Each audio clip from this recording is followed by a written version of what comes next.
Hi, good afternoon, everybody. I'm going to talk about an adverse event reporting ontology today. I started my graduate studies recently under the supervision of Dr. Ryan Brakeman in British Columbia. We are based in Vancouver, and I'm part of the PCIRN IT support group, which is led by Dr. Jean-Paul Collet. So what is the current problem we think is happening within PCIRN? We haven't seen any standard reporting system for adverse event up to now. From what we know in PCIRN, the MEDRA Medical Dictionary of Regulatory Activities system has been used within the network. It's a great coding system. The main issue is that it doesn't have any definition of the events that are observed. And sometimes as well, you don't have an unambiguous meaning of the terms. Similar terms are kind of codified in the same way. We think that's a problem because you end up potentially losing information and you may decrease the quality of your data. What we propose to actually solve that issue is to use standard of definition for adverse event reporting, and several of you have been alluded to that with the Brighton collaboration, for example. The aim of doing that is to ensure that the report of adverse event following immunization is done in accordance with the guideline we would select. We want to be able to recognize and encode specifically each sign and symptom that's happening for each adverse event. We also want that system to be computer tractable. Why? Because we think it's important that the system processes things automatically and suggests the adequate answer for you. And finally, for that system to be efficient, we would like to see it implemented in recording system. We think that this system will help you confirm reported diagnostic. For example, here, the system could suggest missing information that would help you reach an unambiguous case definition. Sometimes you observe symptoms, you're not really sure what diagnostic you may draw out of that set of symptoms. The system could say, well, if you observe hypotonia and unresponsiveness, you may want to check on the skin color of your patient, and that would help you disambiguate between a seizure and an HHE episode. It would also potentially help you enable complex data querying after collecting all the data. You would be able to answer questions such as which of the adverse events are actually involving the nervous system. The use of standard definition is really a cornerstone of what we're proposing here. And to do that, we propose to rely on the Brighton collaboration. Why the Brighton collaboration? Because it's been adopted by PHAC, because several publications are demonstrating the use of the Brighton collaboration. It's a huge network of participants from very, very varied domains, more than 300 participants.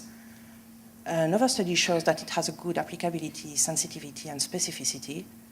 It performs well against other standards, and it's used within PCIRN. So as my colleague was just alluding to, there's that study about egg allergy where they chose to rely on the Brighton collaboration definition against other standards that exist because they thought it was more specific for egg allergy, for example.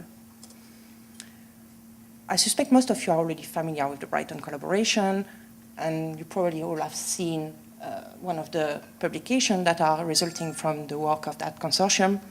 Here's the example of the seizure publication.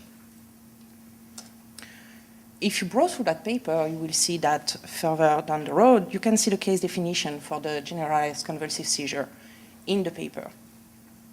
This is very well, they formalized the case definition, which is what we're interested in, but I don't think it's realistic to expect people actually entering the data to go through the Brighton publication and go through the case definition and then decide if what they've seen actually matched that case definition or not, and at what degree of certainty. So that's where we think you need a computer to help you process that information. To help you process that information, we propose to model for case definition using what is known as an ontology. In an ontology, each of the entity is defined textually. You will get a human-readable definition, and again, that's an important thing we want to do. We want human users who are entering data to have that textual definition and to be able to assess, does it match what I'm talking about?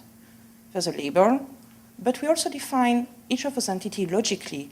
So each of these entities will be linked to other entities, which are the signs and symptoms we want to keep track of. And in order to have that being computer processable, we use the web ontology language to actually encode that information. And that's the kind of thing that will allow us to do some kind of complex querying. The computer will be able to infer links between elements that are not specifically stated. For example, encephalitis happens in the brain. Brain is part of the nervous system. So when you query about what's happening in the nervous system will be able to say, well, encephalitis happens in the nervous system, even though that was not specifically stated in your data. The last point is that we want to implement this in reporting system. We want to have that being used by you. We think that that will help in confirming a reported clinical entity. When you enter your data, you will have a checklist which says, did you see that symptom? Did you see that? Did you see that? And the system can say, okay, that set of symptoms is enough to determine that you actually observe a seizure or not. And if not, it may be able to tell you, well, did you actually have that other symptom that may help disambiguate the case? So that will help you report on missing elements that you may have missed, otherwise we're just saying it's a seizure. Maybe some of your colleagues will not assess the event as a seizure. And one point that I'm hoping to see happening is having interoperability and querying our reports based on that.